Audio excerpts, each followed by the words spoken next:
Hi hello welcome back to Shweta Satheesh official YouTube ചാനലിലേക്ക് എല്ലാവർക്കും സ്വാഗതം. എൻ്റെ ചാനൽ ആദ്യമായിട്ട് കാണുന്നവരാണെങ്കിൽ തൊട്ടടുത്ത subscribe button bell button or like share ഇഷ്ടപ്പെട്ട കൊടുക്കണം. ഇപ്പോഴാണ് കേട്ടോ ഇൻട്രോ എടുക്കുന്നത്. ഞാൻ കുറച്ച് മഴയുടെ ആ സമയത്തായിരുന്നു ഞാൻ ഈ വീഡിയോ എടുത്തത്. അപ്പം വീഡിയോന് കുറച്ച് വെട്ടത്തിൻ്റെ കുറവുണ്ടാവും, ക്ഷമിക്കണം കേട്ടോ.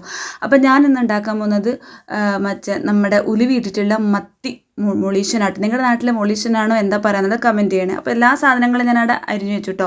പിന്നെ പുളി ഒരു പാത്രത്തിൽ ഇട്ട് വെച്ചിട്ടുണ്ട്, കുറച്ചും കൂടി ഒന്ന് കുതിരാൻ വേണ്ടിയിട്ട് കേട്ടോ. പിന്നെ മത്തിയൊക്കെ കഴുകി സെറ്റാക്കി വെച്ചു. ആദ്യം സ്റ്റൗ കത്തിച്ചതിന് ശേഷം ഈ ചട്ടി എടുത്തിട്ട് അടുപ്പത്ത് വെക്കാം കേട്ടോ. ചട്ടി നന്നായിട്ട് ചൂടായതിന് ശേഷം ആവശ്യത്തിനുള്ള എണ്ണ ഒഴിച്ചു കൊടുക്കുക. ഓവറാവരുത് കേട്ടോ, കൊളസ്ട്രോളൊക്കെ അല്ലേ ഇപ്പം. അതിന് എണ്ണ ചൂടായതിന് ശേഷം നമ്മൾ എന്ത് ചെയ്യുക, കുറച്ച് ഉലുവ ഇട്ട് കൊടുക്കുക. കാരണം എന്താണെന്നറിയോ, ഉലുവ കുറച്ചിടാൻ പറയുന്നത് ഉലുവ ഓവർ ഇട്ടാൽ ഭയങ്കര ഒരു കൈപ്പടിക്കും, പിന്നെ അടിക്ക് പിടിക്കുന്നതായിട്ടാണ്. ഉലുവ കരിഞ്ഞു പോകാതിരിക്കാൻ വേണ്ടിയിട്ട് ഇങ്ങനെ ഒന്ന് ഇളക്കി കൊടുക്കണം കേട്ടോ. അപ്പം നന്നായിട്ട് കരിഞ്ഞു പോയാൽ അതിൻ്റെ ടേസ്റ്റ് മാറുമല്ലോ. അതിലേക്ക് നമ്മൾ എന്താ കട്ട് ചെയ്തിട്ടുള്ള സവാള എന്ത് ചെയ്തു ഇട്ട് കൊടുത്തു കേട്ടോ. കുറച്ച് ഉപ്പ് ഇട്ട് കൊടുത്തു, കാരണം വേഗം ഒന്ന് വഴഞ്ഞ് വരാൻ വേണ്ടിയിട്ടാണ് കേട്ടോ. എന്നിട്ട് നന്നായിട്ടൊന്ന് ഇളക്കി കൊടുക്കുക, വഴന്ന് വരണം കേട്ടോ. എന്നാൽ മാത്രമേ അതിനൊരു ടേസ്റ്റ് ഉണ്ടാകത്തുള്ളൂ. അതുകൊണ്ടാണ് കേട്ടോ. നന്നായിട്ടൊന്ന് വഴന്ന് വന്നതിന് ശേഷം അതിലേക്ക് നിങ്ങളുടെ എരിവിനനുസരിച്ചുള്ള പച്ചമുളക് ഇടുക. ഓവറായിട്ട് ഞാൻ എന്തുകൊണ്ട് ഇട്ടിട്ടില്ല വെച്ചാൽ മുളക് പൊടി ഇതിൽ കുറച്ച് ആഡ് ചെയ്യുന്നത് കൊണ്ടാണ് കേട്ടോ.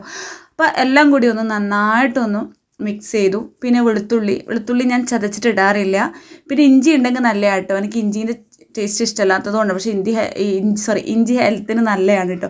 ഇതൊക്കെ കൂടി ഒന്ന് നന്നായിട്ടൊന്ന് മിക്സ് ചെയ്ത് വരും. കാരണം എന്താണെന്ന് പറയുക, വെളുത്തുള്ളി ചതച്ച് കഴിഞ്ഞാൽ അതിൻ്റെ ആ ഒരു നീരൊക്കെ പോകും. പിന്നെ അതിൻ്റെ ഒരു പിണ്ടി മാത്രമേ ഉണ്ടാവും, അതിനെക്കൊണ്ട് വലിയ കാര്യമില്ല നമ്മുടെ ശരീരത്തിന്. അതുകൊണ്ടാണ് കേട്ടോ. പിന്നെ തക്കാളി ആവശ്യത്തിന് വേണ്ടുന്ന ഒരു തക്കാളി ഇടുക, കാരണം പുളി ഓൾറെഡി നമ്മൾ യൂസ് ചെയ്യുന്നത് കൊണ്ട് ഒരു ചെറിയൊരു തക്കാളി കേട്ടോ. അതെല്ലാം കൂടി ഒന്ന് നന്നായിട്ടൊന്ന് മിക്സ് ചെയ്തു. ഉള്ളി ഒന്ന് കുറച്ച് അത്യാവശ്യം ഒന്ന് നന്നായിട്ടൊന്ന് ഉടഞ്ഞ് വരണം കേട്ടോ.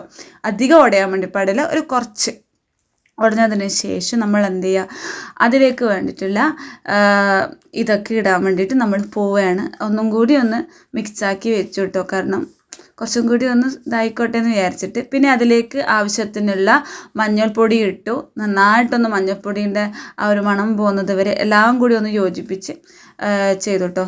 അത് കഴിഞ്ഞതിന് ശേഷമാണ് നമ്മൾ അതിലേക്ക് ഇടാൻ വേണ്ടി പോകുന്നത് എരിവിനനുസരിച്ചിട്ടുള്ള മുളക് പൊടി കേട്ടോ. മുളക് പൊടി ഇട്ടതിന് ശേഷം അതിൻ്റെ പച്ചമണം പോകുന്നത് വരെ നമ്മൾ എന്ത് ചെയ്യുക, നന്നായിട്ടൊന്ന് വഴറ്റി കൊടുക്കുക. വഴറ്റി കൊടുത്തതിന് ശേഷം നമ്മൾ അതിലേക്ക് എന്ത് ചെയ്യണം എന്നറിയോ, നമ്മുടെ കുതിർത്ത് വെച്ചിട്ടുള്ള പുളിയില്ലേ, അതെൻ്റെ വീഡിയോ എടുക്കാൻ മറന്നുപോയി, സോറി കേട്ടോ. പുളി ഒന്ന് ആഡ് ചെയ്ത് കൊടുക്കണം കേട്ടോ. പിന്നെ കുറച്ച് ആവശ്യത്തിന് വെള്ളം ഒഴിച്ചു കൊടുക്കുക. എന്നിട്ട് നന്നായിട്ട് തിളക്കുക കേട്ടോ. അപ്പോൾ ഈ സമയത്ത് നിങ്ങൾ എന്ത് ചെയ്യണം, പുളി വേണോ ഉപ്പ് വേണോ നോക്കുക. എന്നിട്ട് നിങ്ങൾ അതിൻ്റെ അകത്ത് ഇട്ട് കൊടുത്താൽ മതി കേട്ടോ. പിന്നെ അതിന് ശേഷം തിളച്ചതിന് ശേഷം നമ്മളെന്താ മത്തി അതിലേക്ക് ഇട്ട് കൊടുത്തു. അങ്ങനെ നമ്മുടെ കറിയെ കുറച്ച് വെളിച്ചെണ്ണ ഞാൻ ആഡ് ചെയ്ത് കൊടുത്തിട്ടുണ്ട്. അപ്പോൾ thanks for watching, love you all.